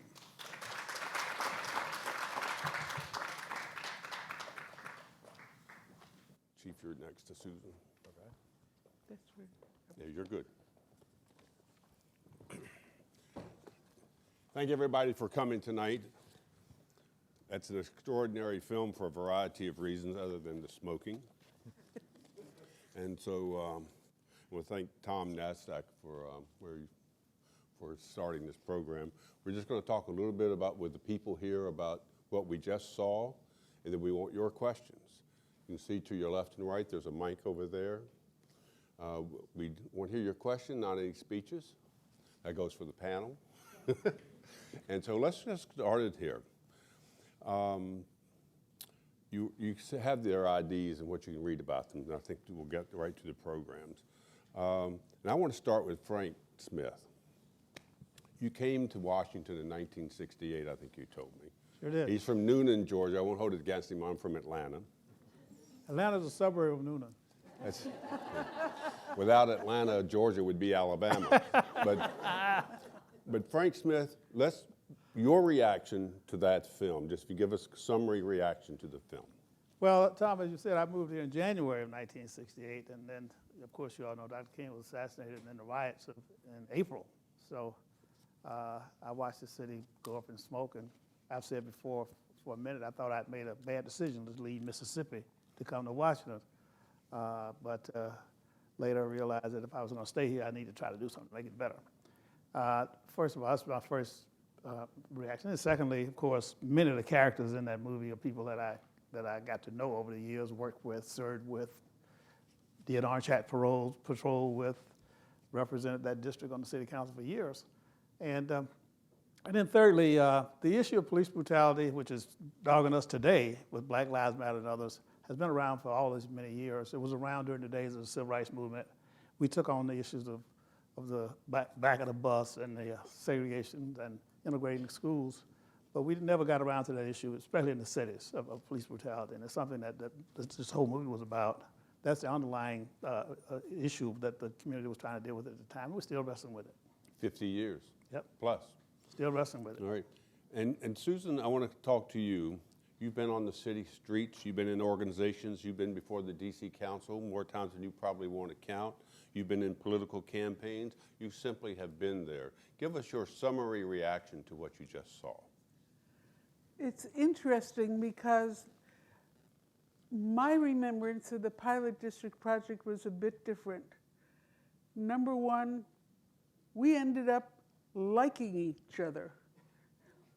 As wide and Are you saying the media got it wrong again? I can't believe I'm leaving. Yeah. No, that's good. Go ahead. I'm sorry. Yeah, we really did. I remember one year after the project was started, we decided we were going to have a banquet at the Pitts Motor Hotel, which was the only place in the 3rd District that was available. We invited the chiefs of police, came in. We shared the room with another group that turned out to be a group of persons very dressed up, and eventually we realized they were electing their Queen of the Year, which the police noticed when we saw them sort of reaching for their truncheons. But it turned out, which they didn't have, it turned out very well, I think. Our problems were as much with the people who ran the Pilot District project. I saw 2 of 3 directors of the Pilot District project in the movie, and 2 of them did things that should have landed them on the front page of the Washington Post and not what you'd want to read. Do you think that film, just as Mr. Smith said, captured the feeling of fear and distrust of the police department? Well, I think that part was absolutely true. When the Pilot District project, the idea came up, this was before home rule, and we were ruled by the person who headed it up was not called the police chief, it was called the police community relations director, and he reported to the White House and he reported to Congress. They were the people who made all the decisions about the way policing should be done in this city, and it wasn't done well. The people were treated genuinely badly, and we deserve to have something like the Pilot District Project come in and try and straighten things out. Okay. Now, Chief Newsom, I believe you are the youngest person on the panel. I hesitate to ask you how old you were in 1968 and 1970. Could you give us a general idea? I was born in 1964, so I was the year I graduated from high school. Very good. And so I won't even pretend for a second to know more about this project than my distinguished guests to my right and to my left. I found the film fascinating, historically fascinating. It seemed like the emotion that the different sides had were so strong that there was an inability to collaborate. That's at least the way it was portrayed. And it was nice to hear you give a different perspective from what you saw when you participated. I don't know if they had the right people in the room all the time. I saw the police in a couple of the scenes. You saw police there. Most of the film, when you saw the police, they were in an adversarial posture as opposed to a collaborative posture. And that's something that we work on every single day, is to be collaborative. And it's interesting that you say that, the police made the rules.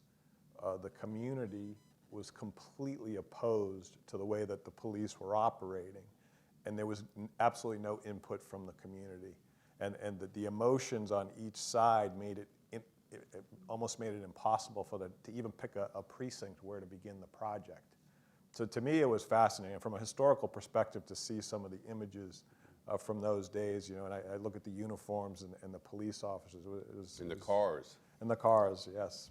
And I understand, Tom, you had a car like that at one point. I had a couple of them, along with the tickets. Do you think that, we're going to get into the modern era now, but do you think that's a film that maybe the Police Training Academy might show people just to give some history? I think that it is. I think that that's something, we have to understand our history. And, obviously we do a little bit better now collaborating with our community before we implement changes on the police department. But by no stretch of the imagination do we believe that there's not a distrust of the police in our communities. Some of the communities that we serve are very distrustful of the police. And so, for us, it's a constant effort to build trust. And the most difficult thing about building trust is you can work on it, you can work on it, you can work on it, and then once you break it, you're back to square one. And the images that we're seeing across the country right now of police officers is breaking that trust. It's making it worse. And so we just got to roll up our sleeves and work that much harder to continue to build that trust. We're going to get to that one moment. I want to talk to Susan. Susan sent some notes to Tom Nastek and me, and I read them. And she talked about the police pilot project and what it did do. She said it spawned 5 police chiefs who grew out of that effort. It opened women to all levels of police jobs where they had not been around. That it encouraged study groups to encourage young black military veterans to come, or to at least apply to become police officers. That it sparked better ride-along programs. You saw a little of that in the movie, in the communities. It sparked the self-determination effort in this city for people to say that we as American citizens can control our own destiny. Again, another issue that has not quite come to fruition. And it stopped what was interesting, the routine dispersal of blacks gathered on the street. For those of us who now live, you've heard about this in some cases, but Susan, 50 years later, we still hear about police rousting people on the street. We Yeah. still see that. Where are we now after 50 plus years? Where do you see us? I see us as better than we were. We have a lot that we need to keep on learning.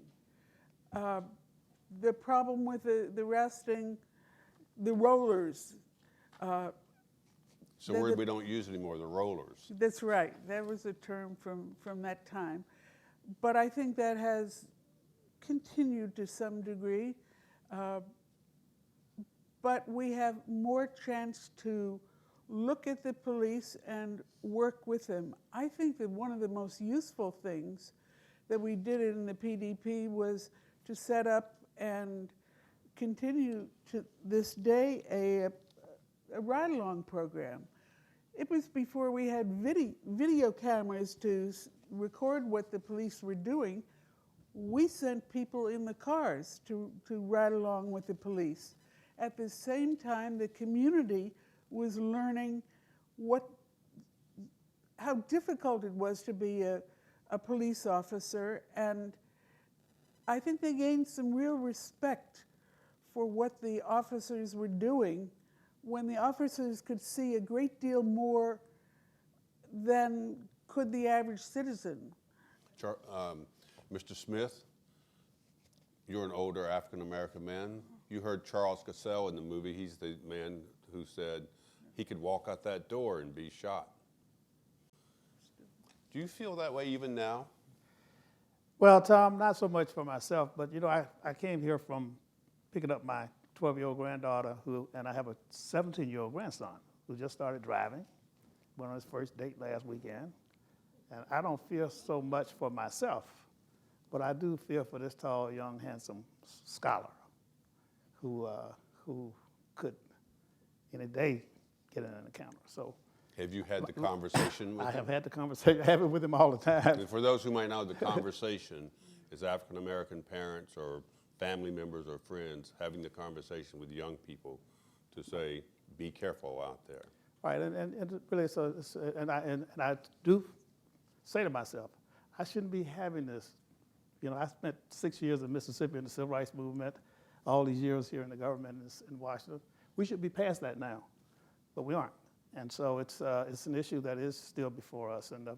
But I want to say a couple of things about the DC Police Department. First of all, one of my pride things that I did was I started a program to get police officers to live in the district and to be able to take their police cars home with them. At the time I wrote the bill, I talked to the mayor of New Orleans at a football game at one time. He told me that this is Mayor Mariel, the old man, not the son, the older one. And he said that in Louisiana, cops prided themselves, and they lived 3 zip codes away from the city. They didn't want to stay anywhere near the city.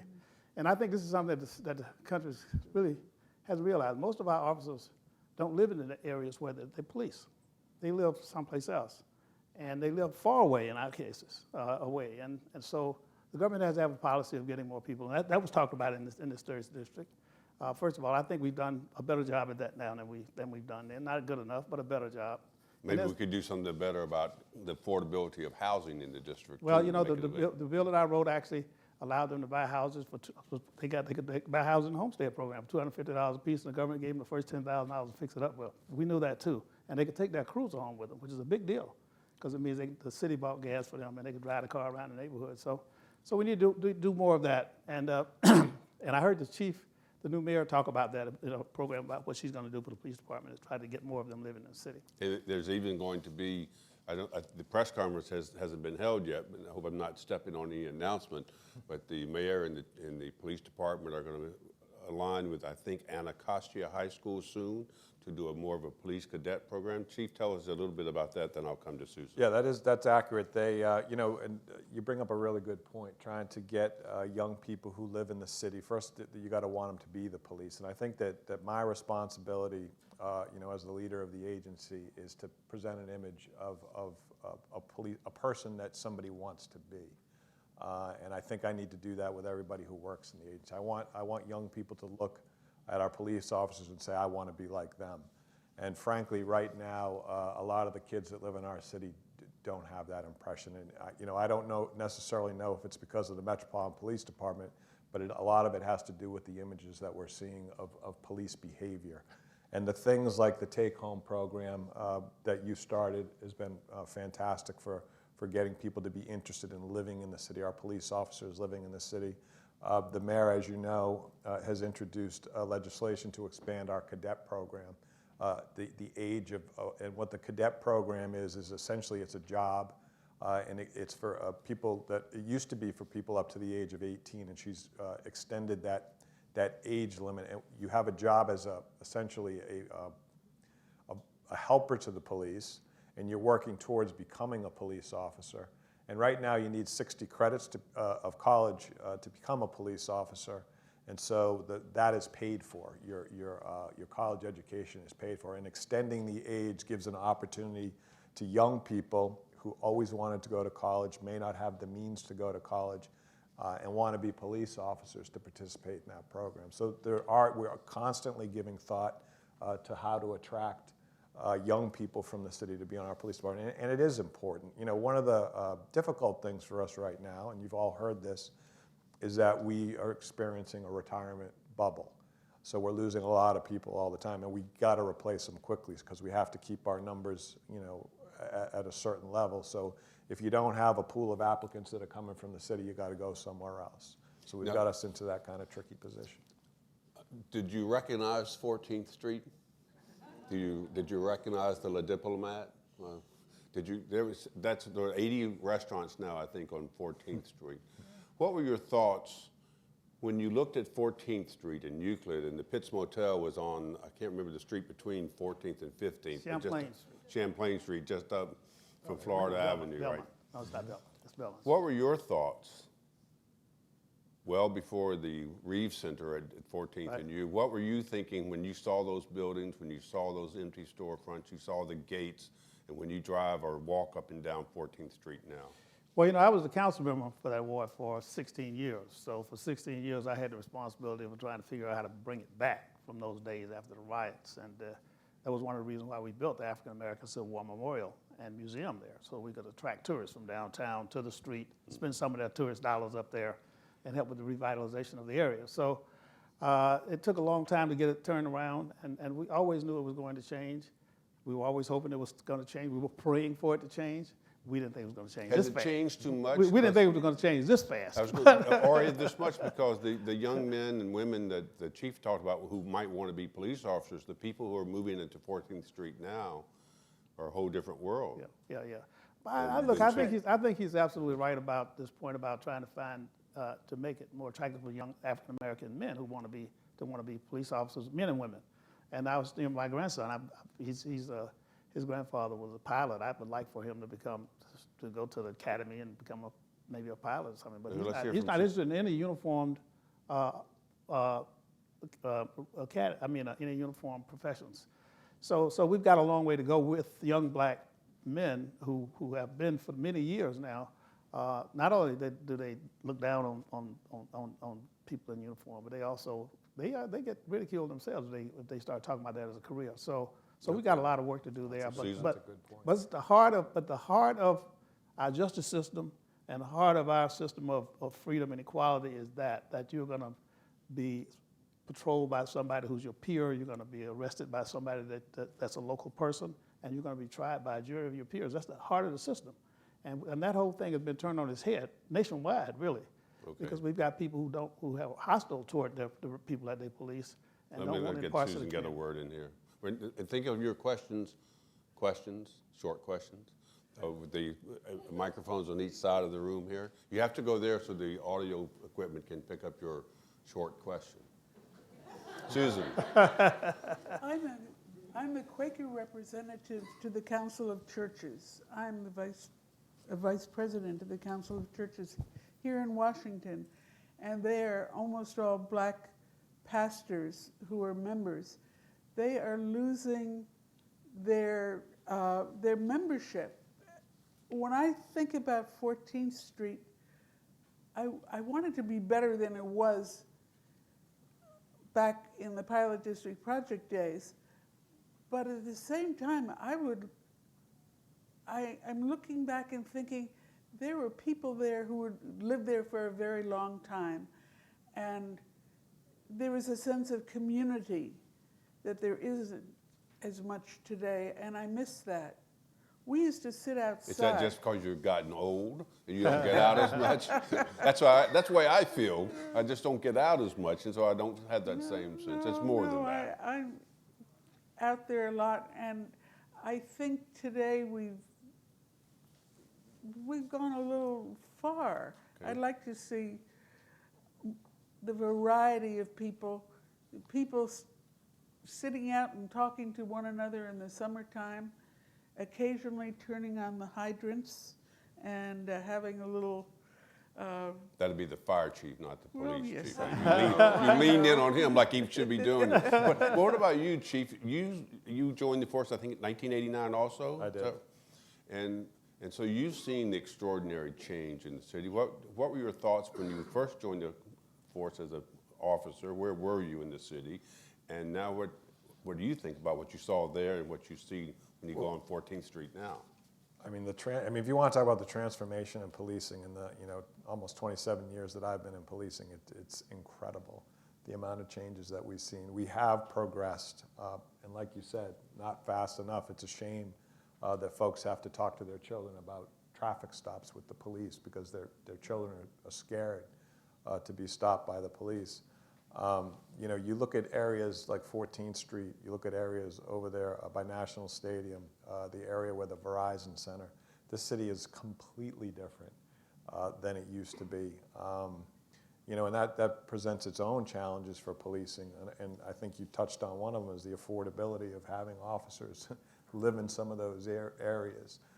So what we end up doing, on the Metropolitan Police Department, we're very proud of the fact that diversity-wise, our department reflects the diversity of the city. And we're very proud of that because there's a lot of agencies that don't have that across the country.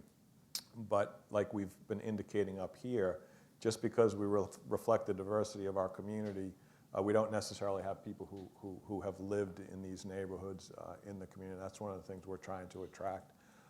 And so you end up starting off a little bit behind because, and our officers do this, and they do it very well, is that they get into the neighborhoods and they begin to develop relationships with people in the community. But you're starting behind. If it's somebody that they already know, it's much easier than having to get to know somebody. And just geographically taking somebody out of a different state and placing them in the District of Columbia, there's a learning curve. There's a complete learning curve. I forgot to do one, to make a quick point, I forgot one thing I wanted to ask you and Frank. I wanted to say, when the pilot district project started, police knew nothing about the questions that the people in the community called them for all the time. I know that, and I started to keep a notebook of stuff that the police needed help in answering. And I ended up writing a book for the police and for the community on where to get help on almost anything if you lived in Washington. I think that the police of today are much more knowledgeable about the community than they ever were in the past. And this also, is much to be we have commended. 911 people who are not police officers who are, sometimes they don't know where they are. Somebody told me the other day, most of them are very good, I have to say, because I've had very good experience with them, but somebody had some incident near the the merry-go-round on the National Mall, and the 911 call taker said, well, what's the address? She says, I don't know, it's just a merry-go-round. I want to go very quickly, and I don't want a long story because they could take up the whole time. You saw Marion Barry as a community activist before he ran for any public office. Just your general thought about that. I don't want to hear the rest of the story because I know it. But just at that moment, what was he like? Can you give me one incident anecdote? It's not too long. I thought he was terrific. I and the rest of the board all worked together to help him get elected, and I was glad that I did it, and I think that he served the city well. Frank? But, you know, I've known Marion, we met each other in college. I was at Morehouse College, he was down in Tennessee, and so we met each other in the Civil Rights Movement, and each moved to Washington, D.C. at different times, but then I served on the council while I was mayor. My first thought was that when we ran for office, for him for mayor and myself for city council, John Wilson, David Clark, who you saw in that video also, we probably ran for office as probably the most qualified generation of people to ever run for office in this country, because we've been working at these issues of police brutality and community services and stuff before we went in there. And I think that Washington, D.C. had a great leap forward over the other cities in the country, and has progressed even today, developed the largest black middle class in the country. Because of the civil rights core of the group of guys. That's right, in Washington, D.C. And I think that was my thought, that here he was, this was long before he ever thought about running for office. He's out here fighting it out in the community as a leader. You can read the whole story if you buy a book called Dream City that somebody wrote. But, you know, I want to tell you one little story. Bill Rice is here, up here in the corner over there. He got a copy of part of this film, and I actually, in April of 2014, the same year that Mayor Barry died, I went to his office and I played it for him and did a story about it, which might be on our online. But he laughed at himself for being so aggressive. He smiled at some things. He got a little bit teary about some things. But Chief, he said one thing, that had he been able to do it over again, apart from any problems he had personally with his personal behavior, is that he would have been more aggressive of getting the police to be part of the community. That's the one thing he thought he failed in, that because he fought with them so much in some cases, he didn't bring the police and the community together better. Yeah, I have to say, that was one of the most fascinating parts of the film, is to see Mr. Barry back in the day doing his thing, because I knew him a little later in his life, and we had a lot of interaction with him. And you saw, at least what I saw in the film, and you can agree or disagree, it was a leader of people, an excellent communicator. He was able to gain access to places that some others weren't, because he was respected and recognized in the community for that. So, I mean, that to me was fascinating to see. I'd like to take some questions if you have some questions. I have a question. Okay. If you would, if you would like to identify yourself so we'll know who's... Sure. I'm Abigail Woodward, and my mother was born here in D.C., and I'm from Atlanta, so there you go. Well, speak as long as you like. Well, thank you. First of all, I understand with the retirement bubble that y'all have to do recruiting from all over. And so the cohesion is going to be in the police as a group. And y'all need to be, you know, looking out for each other's backs anyways. But what happens when you have a bad apple? I haven't seen the group, you know, cull the bad apples. I've seen y'all protect the bad apples. And how can that change? And I had another question. What was it? Well, why don't we let him answer that one while you're thinking? Okay. That's a good question. Yeah, Sure. I have to say that's one of the things as a police leader that is really hurtful to us, because I don't see it in our agency, and of course where I sit it's a lot more difficult to see. I don't see our officers protecting the bad apples on the Metropolitan Police Department. What's that called? The blue line? What is it? They call it the thin blue line. Yeah, right. And this you know, shroud of secrecy. I come from a very large family, and I have a number of nieces and nephews that are between the ages of 20 and 30, and I've had this dialogue with them. And they will say to me when I discussing police issues, they'll be like, well, you're only saying that because you're a cop. You know what I mean? And nothing is further from the truth. When I see the things that we have seen recently across this nation, the behavior by some of the police people wearing uniforms, I'm just as disgusted as anybody else is. And that disgust is shared with the large majority of the police officers that work in the agency. I do not see a thin blue line. We, in the District of Columbia, operate under a microscope. There's not a thing that our officers can do that's not on videotape, and they know it. And so when we do see bad apples, we make every effort to correct their behavior, and if they're really bad, we make every effort to remove them from the force. What is the training? You have a tremendous training academy. When you talk about community, if a person doesn't feel anything for a community, he or she may have nothing to do with it, just ride through it. Is it a major part of the training? Where does it fit? Is it a sidecar? It's, you know, my philosophy on training is, you know, you bring a police officer and they're a very young person usually. You can hire them at all ages, but generally you're bringing a very young person and you have to train them a lot very quickly.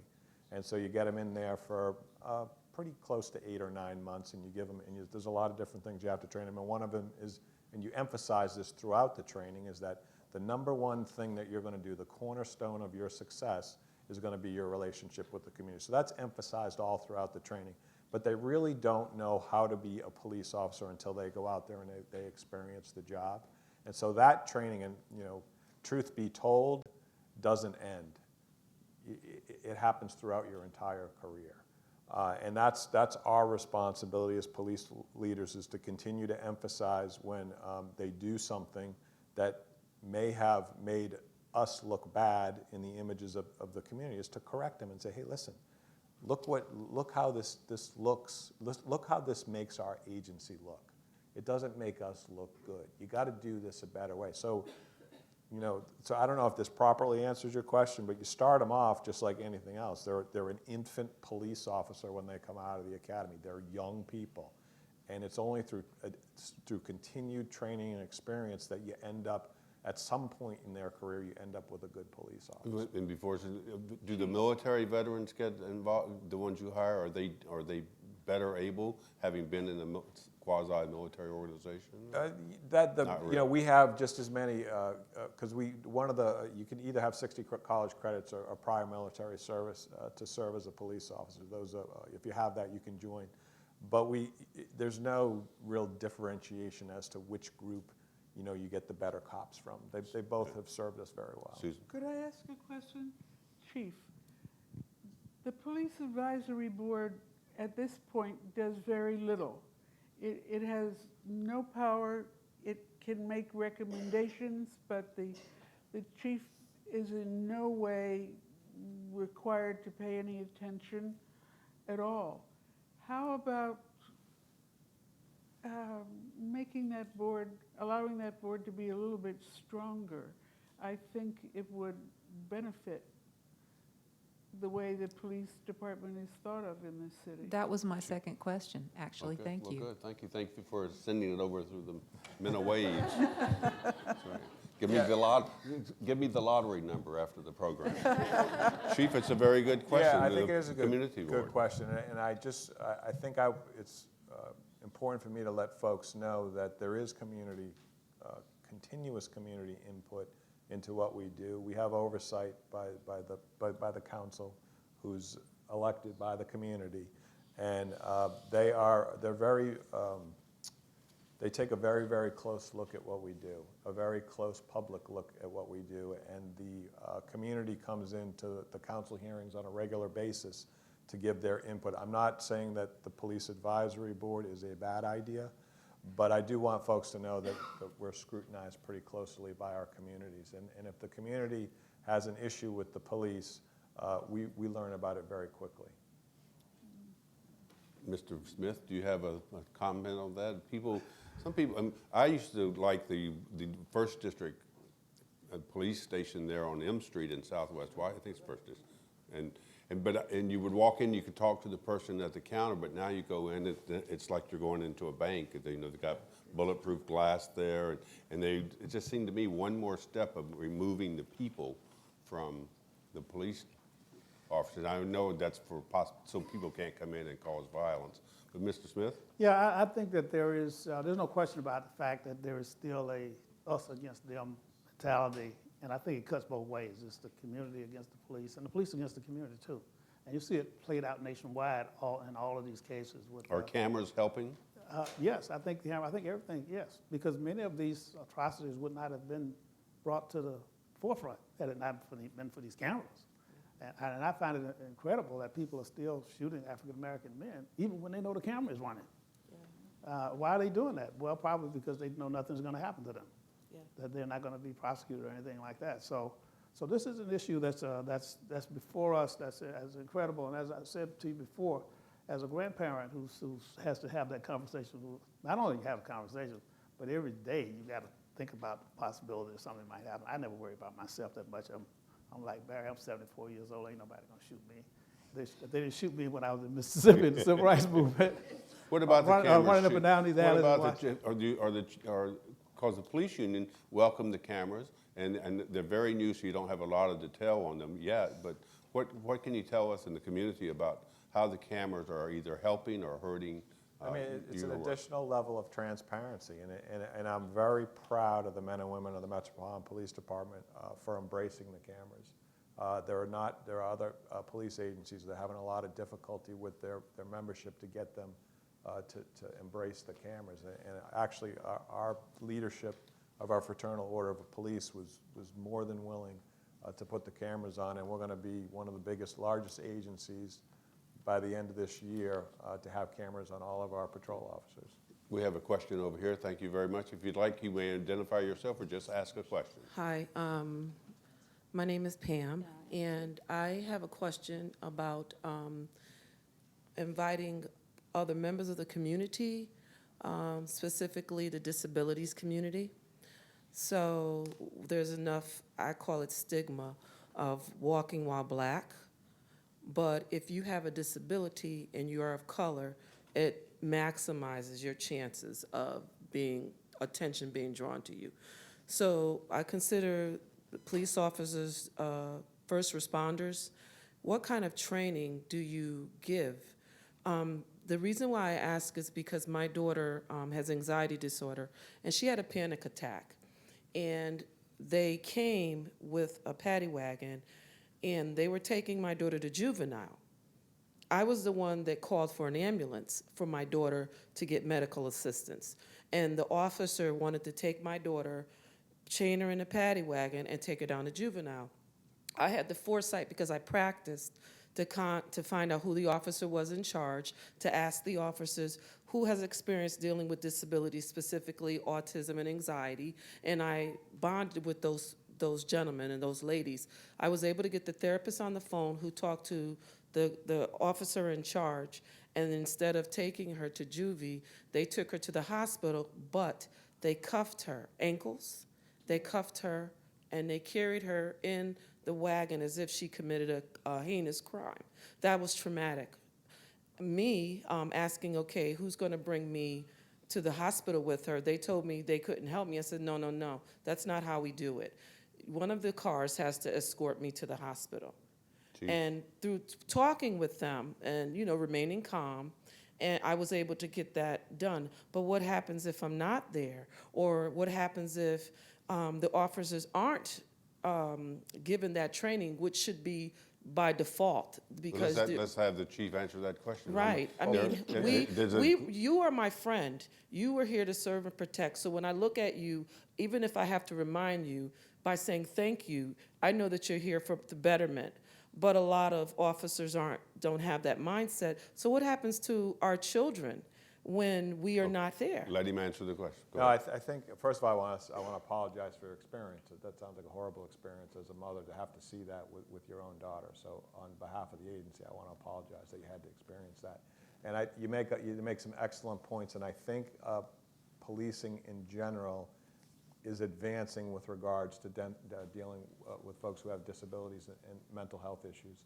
And in the Metropolitan Police Department, one of the programs that we do have is we've trained crisis intervention officers that have specific skills for dealing with those issues. So we are beginning to train. We have a large number of officers that have that training, but really large scale thinking more.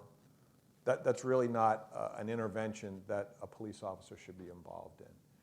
And we are having conversations with the city. Mental health professionals should come and be dealing with that issue, because they're going to know that that putting on handcuffs is not the appropriate response to a young person who has some kind of a disability or a mental health issue. Putting handcuffs, it may even exacerbate the situation.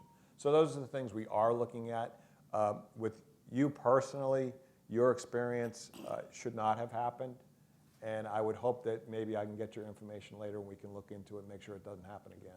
Thank you very much. Okay, thank you. Frank Smith, what does Black Lives Matter mean? Don't all lives matter? Don't blue lives matter? You've heard it. What is the argument tell people what does it mean for people? Well, what it means to me is this, that these young people have been able to shine a light on some awful atrocities all around this country that we would never have known about if they had not gone out there and made us think about it. And being a veteran of the Civil Rights Movement who had to do that back in the 60s, I identify with them. I'm glad they're around. Thank God there's somebody still out there doing it. Oh, good. I'm sorry. Thank you very much. I apologize for turning that direction. I just want to say I'm a product of Barbara, could I ask you to step down to the mic a little closer, please? Oh. Thank you very much. I worked with Marion Barry back in Pride days. So looking at the film was just, a little backdrop of like, do I know these people? But but it was great. He was a great mayor, and I really enjoyed working with him in Pride. But I have a question for the interim chief. You said something about the cadet program in Anacostia. Could you speak a little bit on that? And will it be across the other wards in the city? They're beginning it over at Anacostia High School, and it's a public service academy, so it's going to give young people that are inclined to do so or have an interest in policing to be able to get trained at the high school level. And then we're going to try and guide them if they continue the interest to join the cadet program and hopefully become police officers. So, and you made a really good point. There may even be some kids that are interested in becoming police officers, but some of their peers will try and dissuade them from doing it because the stigma that is attached to policing.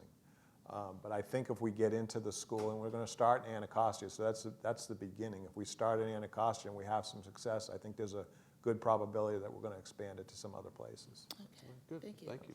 And sir, did you have a question? Yes, sir. No, so, if you would just get the mic a little close to you so we'll be able to pick it up. Yes. Good evening to all the panelists. My name is Ben, and I'm actually an author of a book on police violence. I did like the film very much, and the question I have, I can go to anyone on the panel, is that back in the day in the 60s, there were issues that led to police violence, and some of that have been addressed by community policing. Now, besides community policing, what other factors lead to police violence that are yet to be addressed, and how do you intend to address them?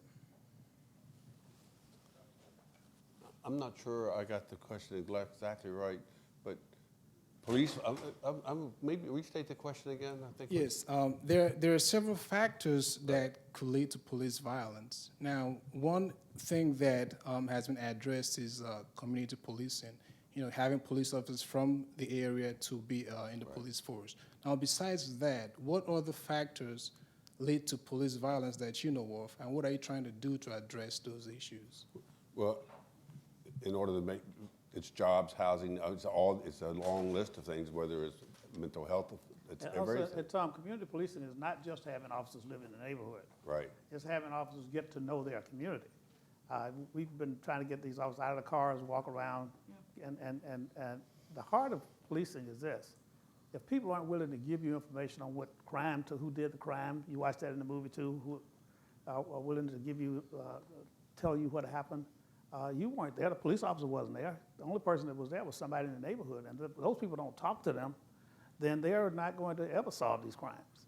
They can't solve these crimes without the community. So, and if people don't trust them, they're not going to talk to them. So community policing is more, for me, it's more officers getting to know people in the community and bonding with them to the point where people are willing to talk to them and trust them with information, which they must give in order to solve these crimes. Do you have a thought on that?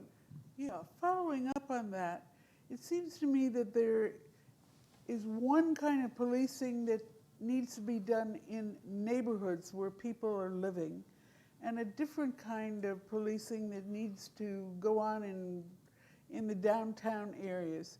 I'd like to see the police out on the streets more in the residential areas, because that's where you need to get to know what a neighborhood is like, and you don't when you're strictly riding in a car. Well, Chief, let's answer it. You have officers on beat patrols, bicycles, cars. What other, and you've got roughly 3,800 officers for the entire city? How do you spread them around? Well, we do, and they're evenly distributed throughout the districts, and we try to get them because of the, this is something we've learned from the community, is that they want the officers to be out of the cars. They want them to be walking. They want them to be on the bikes and on the segways. One of the practical aspects of policing is we do have to get around, and we have to get around quickly. So eliminating the cars altogether is not, Not asking. yeah, I don't think that's going to happen in the near future. Hopefully at some point, that in my perfect world, we won't need to race from place to place because we won't have any violent crime. But in our perfect world, we're out of time. So this is like a candidate forum. I apologize, we're out of time. If you ask a quick question, they can answer it in their summation minute. Well, I think it's real quick. Our city's police department's the most important, but we live in a city where there's other law enforcement agencies, and I was on a jury that heard a case of WMATA using a WMATA officer using excessive force against a DC resident, and I guess I'm curious if is this a topic in those other agencies? Is there any coordination? And because I think our city's police department is adversely affected by, the fact that other law enforcement agencies may be using. All right, thank you. I think there are at least more than 24 police forces, whether it's the DC Library Police or the Supreme Court Police. But I want to thank you very much for asking that question, because what happens is, and even with some of the security personnel that we have in some of the areas that are armed, when they're involved in bad police behavior, a lot of times it's attributed to the Metropolitan Police Department. So that is a challenge for us, when other agencies are involved in that kind of thing. So that's, right. Thank you very much for asking. Well, that's the problem in our city. We have too many police forces, but we won't get into that. We have too many chiefs. But anyway, that's enough. Thank you very much. This has been very helpful. Thank you. May we hear from the panel? And is there any official with closing remarks, or shall I do it? Thank you very much for coming. As I like to say in every email I send out, at the bottom the tagline says, local Washington is only as good as the people active in it. You've been active tonight, so thank you for coming. Thank you very much.